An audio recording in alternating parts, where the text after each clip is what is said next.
Olá, estudante da terceira série. Nesse vídeo nós vamos falar sobre as regras de uso e de estrutura do passado simples e do presente perfeito.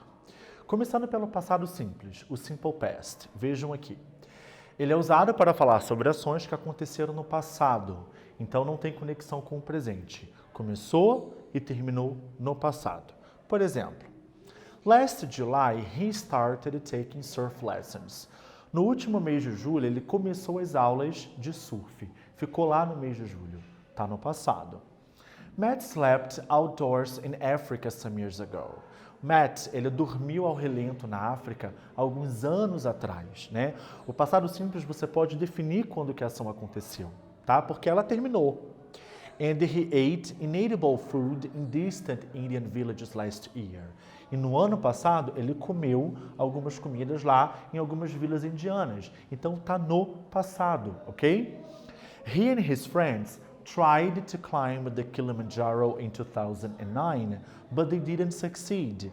Ele e os seus amigos tentaram subir o Kilimanjaro em 2009, mas não obtiveram sucesso. Então aqui também, em 2009 que a ação aconteceu, né? De tentar escalar, por mais que não conseguiram. Aqui está na negativa, no passado simples, porque isso foi lá em 2009, tá? Então, essa que é a ideia, tá bom? De você se referir a ações acabadas lá no passado. Veja como que funcionam as estruturas. Se você vai fazer pergunta, você começa sempre com o auxiliar did, tá? Por exemplo, did Matt sleep outdoors? Matt dormiu ao relento? Yes, he did. No, he didn't, caso você dê uma resposta curta. Na resposta completa, yes, he slept outdoors. Sim, ele dormiu ao relento. Na resposta afirmativa, você precisa jogar o verbo para o passado. No caso, o passado do verbo sleep, slept. Na negativa, você coloca o didn't e mantém o verbo na forma base. No, he didn't sleep outdoors. Não, ele não dormiu ao relento. Então, você não mexe na resposta negativa. Você só joga ele para o passado quando for uma resposta afirmativa. E aqui eu tenho os dois tipos de grupos de verbos que a gente tem. São os verbos regulares e os irregulares. Nos verbos regulares, basta você colocar o ed, e os irregulares, cada um vai ter a sua forma. Então, aqui tem que tomar muito cuidado nos irregulares, tá bom? Beleza. Falando agora sobre o presente perfeito. Possibilidades de uso. Ações que aconteceram em um passado recente, ações que ocorreram no passado, mas os resultados são vistos no presente, ou ações que começaram no passado e continuam até o tempo presente. Estrutura.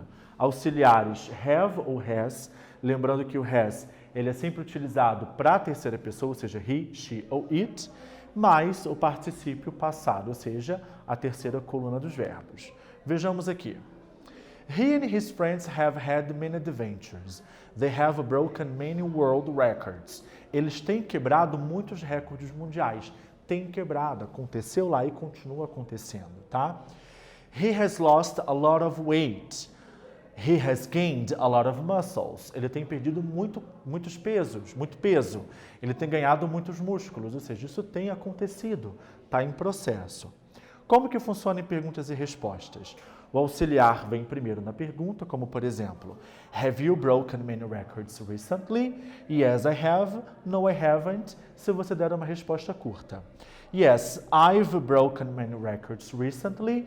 Numa resposta completa, você repete o resto da frase. Se quiser, você pode abreviar aqui o I've.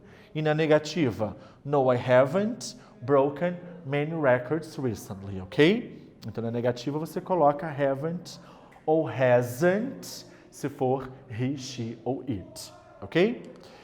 E aqui está justamente aquilo que eu tinha falado anteriormente, né, gente? Aqui é a terceira coluna dos verbos, os verbos no particípio passado que a gente utiliza no presente perfeito. Se o verbo for regular, é igualzinho à forma do passado. Olha, started, tried and succeeded. Agora, se for irregular, pode ser igual ou não. Então, aqui também temos que tomar cuidado, ok? Belezinha? Ó, sleep, slept, ate, eaten, ok? Então, os verbos irregulares, eles podem sempre, a gente tem que tomar cuidado, tá bom? Porque não tem uma regra específica como os regulares que basta você colocar o ed, tá bom? Nesse vídeo, nós falamos sobre as regras de estrutura e de uso do passado simples e do presente perfeito e eu espero que vocês tenham gostado, pessoal. So long. Bye, bye.